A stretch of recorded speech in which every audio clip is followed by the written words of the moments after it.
Presentamos Belmont en Exitosa.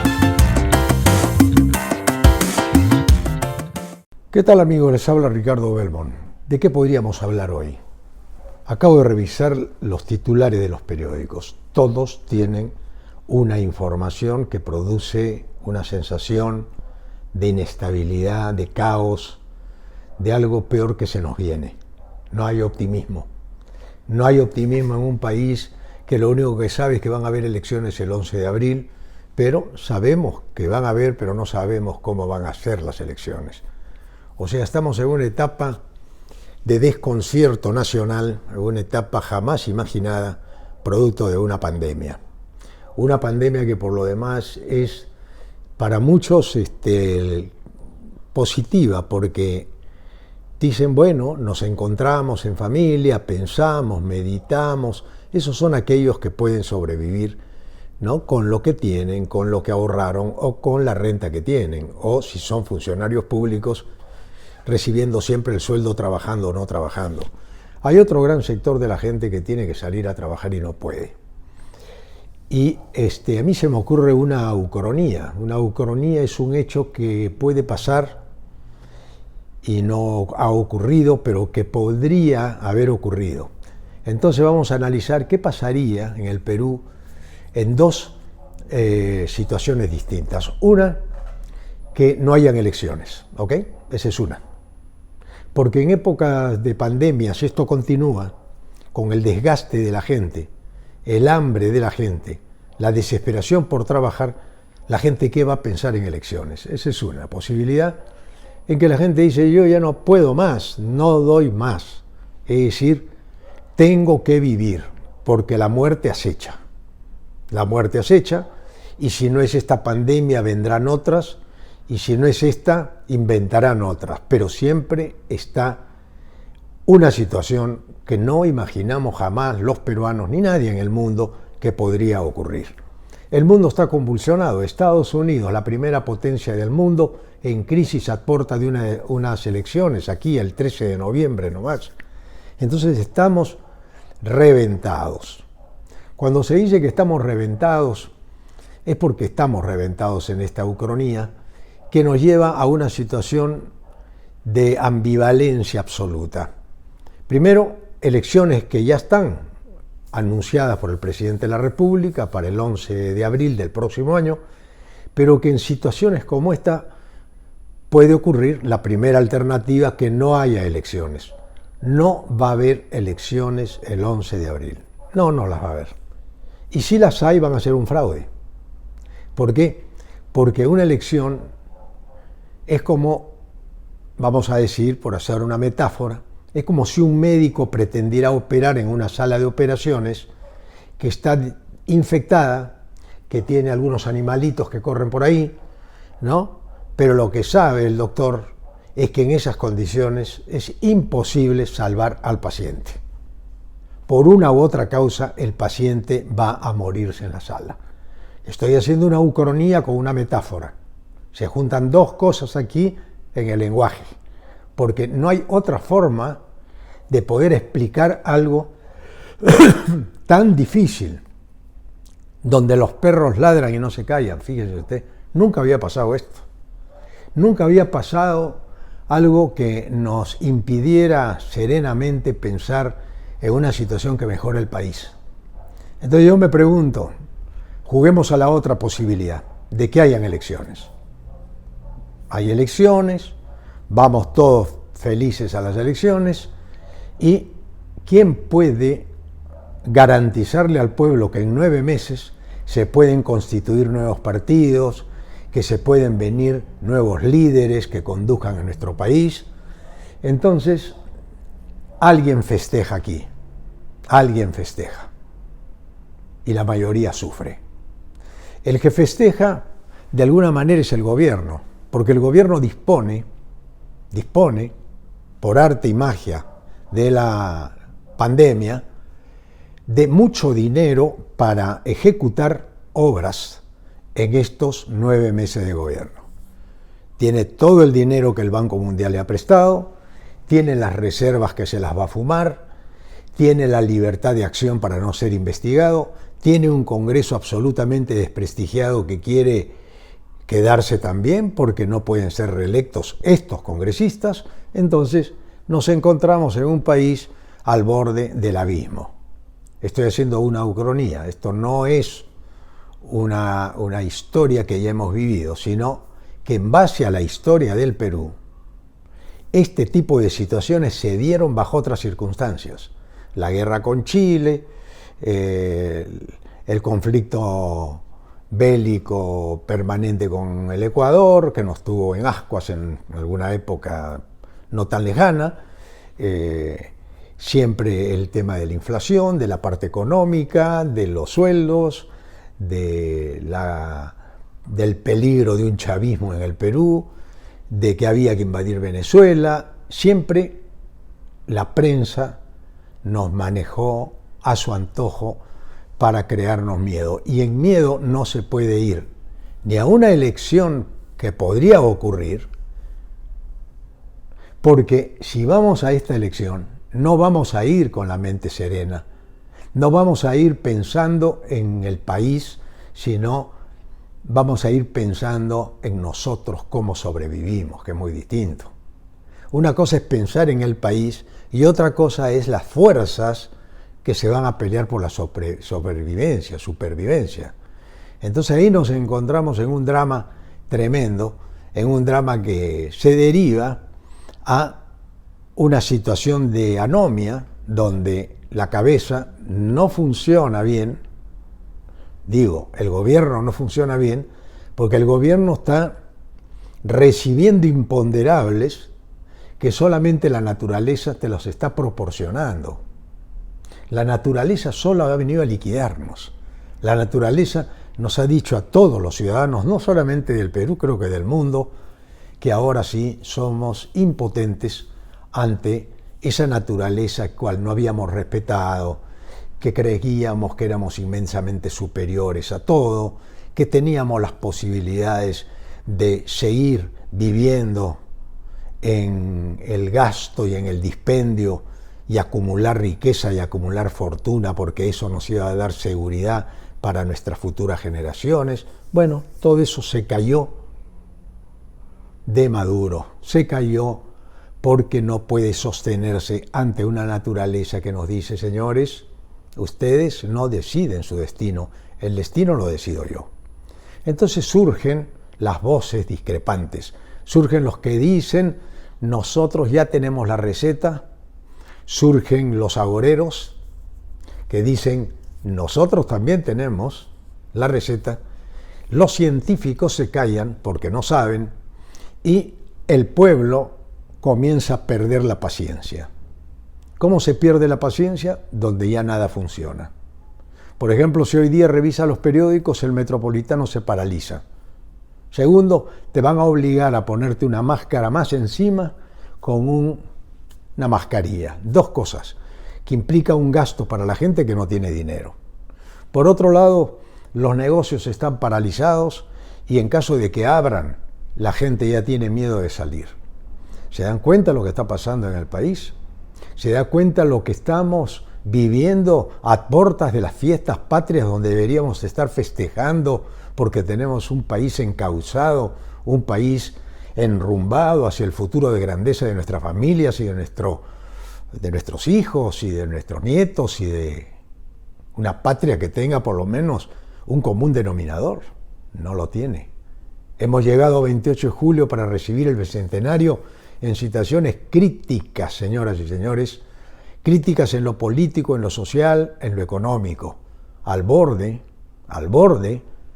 del caos, al borde del desborde social. ¿Qué significa el desborde social?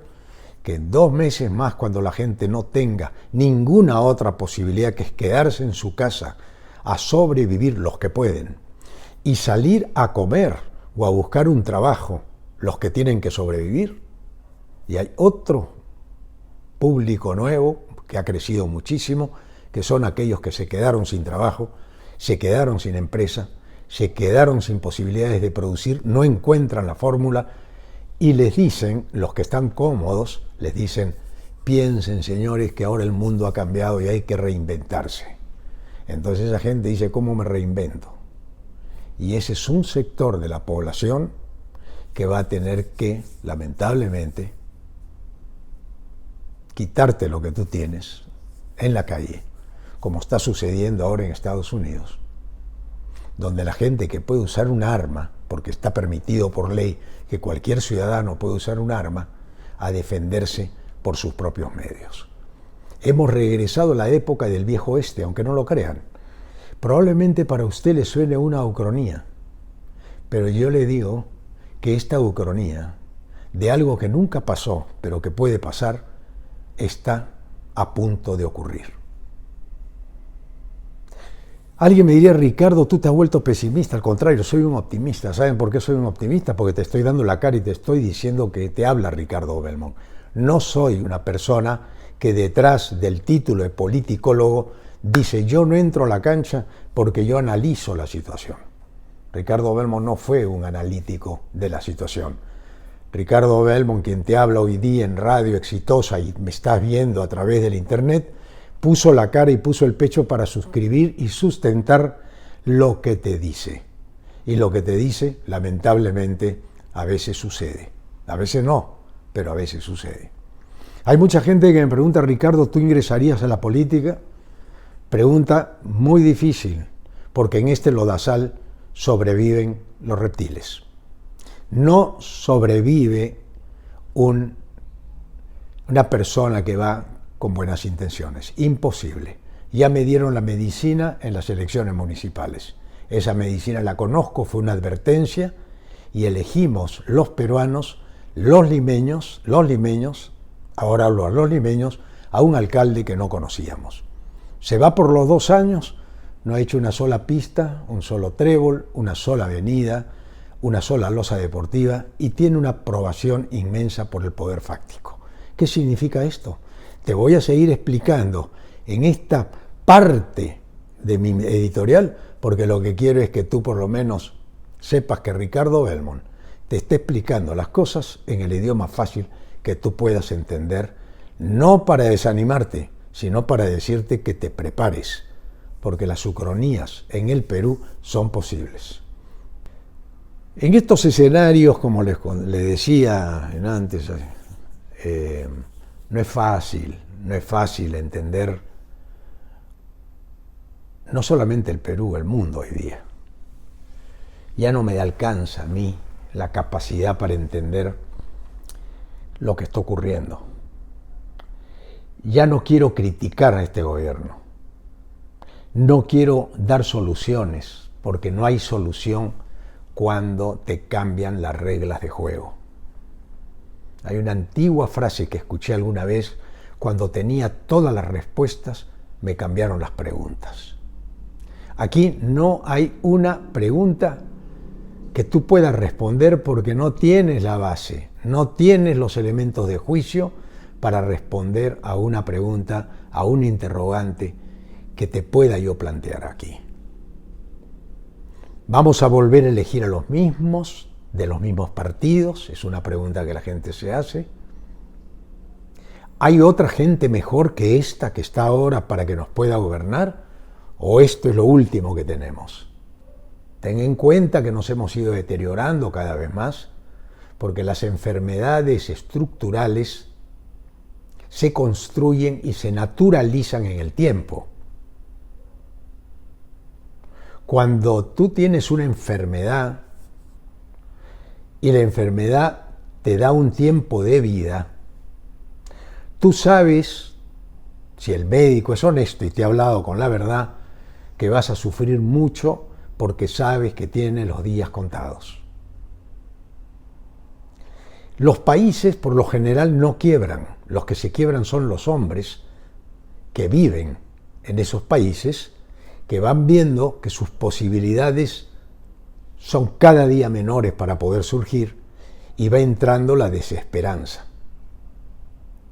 Entonces uno tiene que acudir no a la política, sino a la filosofía. ¿Qué hago? ¿Cómo sobrevivo?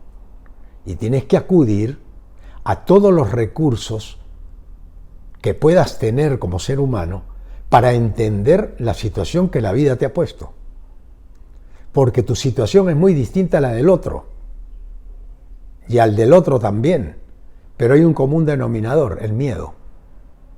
El miedo es el común denominador en todos ahora.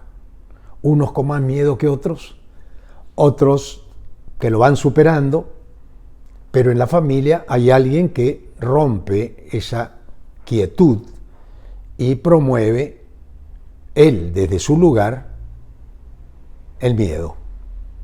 Y como tú lo quieres, lo aprecias, sufres con él.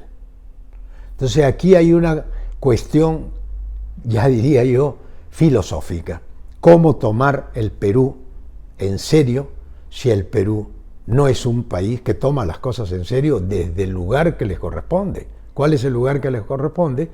El Ejecutivo, el Legislativo, el Poder Judicial y el Poder Electoral, que son los 4 poderes del Estado, que si tú los analizas y entras a profundidad, pues te encuentras en un lodazal donde la gente se vuelve a preguntar, esto es lo que tenemos, no hay otra cosa más que esto, estos son los personajes del poder fáctico y uno de ellos tendrá que gobernar el país por los próximos 5 años.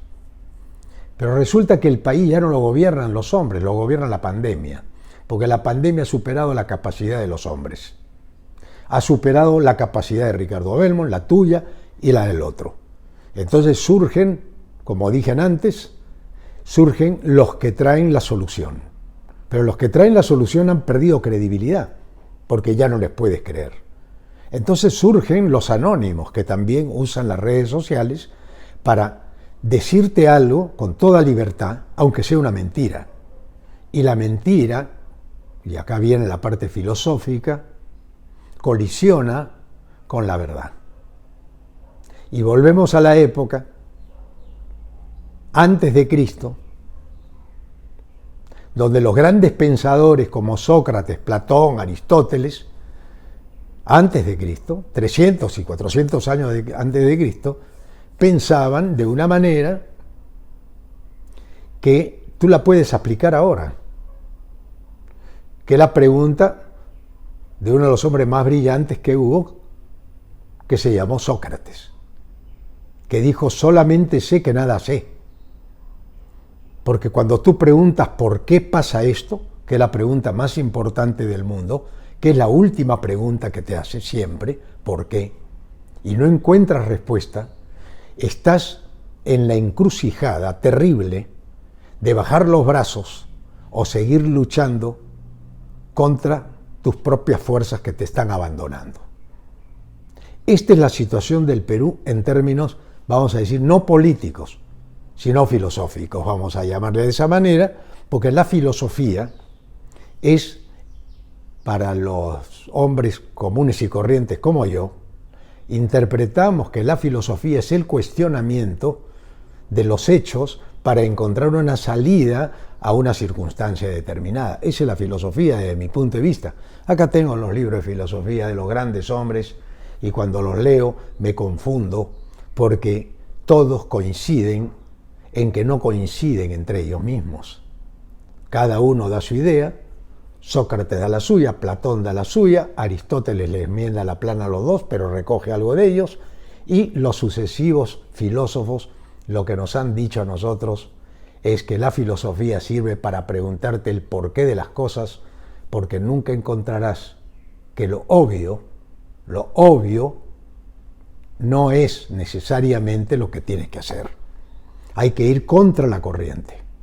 Ir contra la corriente significa plantarte, decirte lo que piensas, proponerle a la gente una verdadera solución a su problema, pero como la verdad tampoco existe, dicen los filósofos que la verdad no existe, hay que ir en busca de ella, pero no la vas a encontrar, porque cada uno tiene su verdad.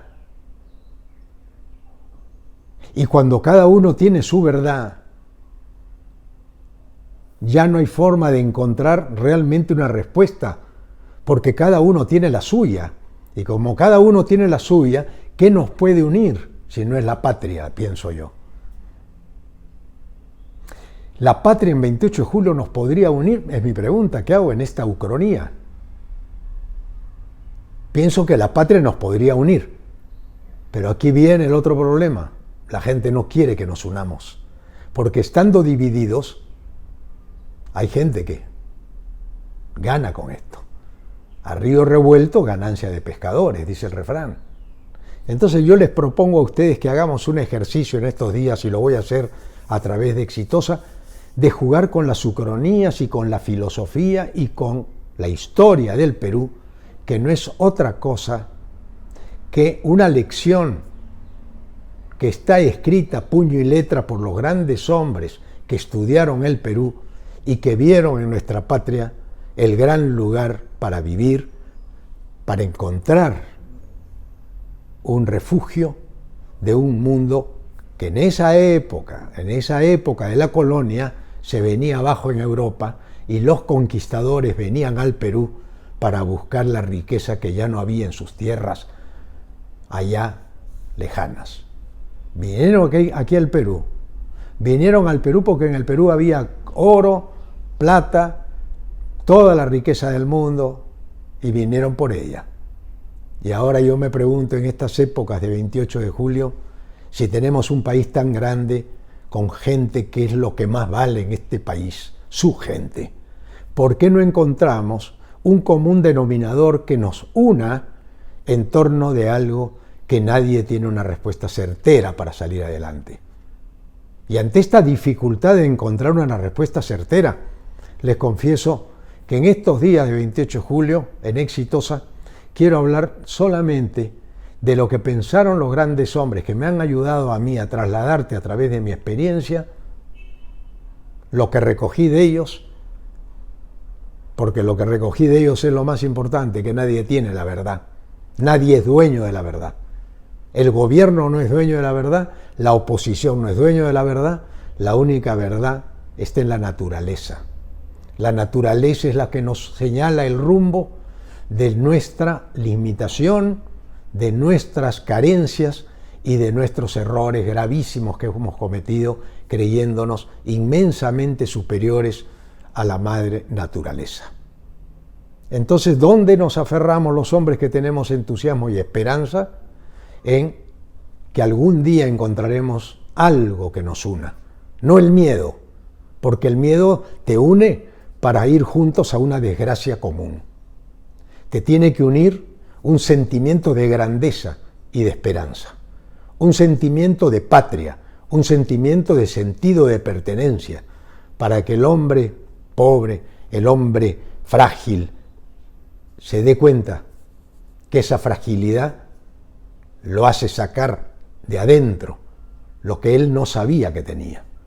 Y eso es lo que nos está demostrando el pueblo peruano, que tiene una capacidad enorme para resolver problemas aparentemente irresolutos por lo más brillantes. Por eso es que la reforma electoral que están planteando es solamente un remedio de una constitución o de las leyes tan mal hechas que lo que produce una ley mal hecha es otra ley peor. Estamos en la encrucijada de los incapaces o de elección de los más capaces que no se atreven a meterse al lodazal en el cual nos encontramos.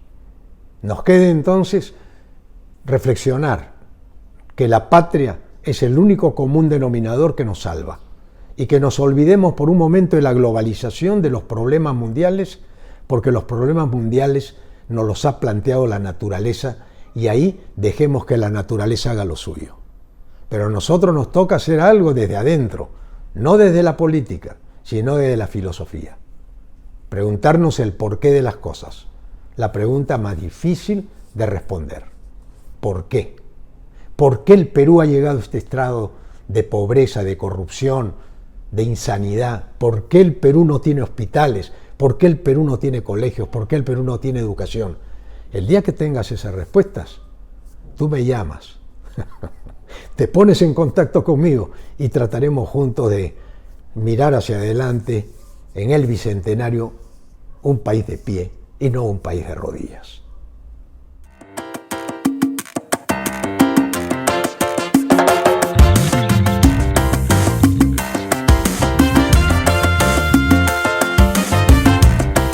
Hemos presentado Belmont en Exitosa.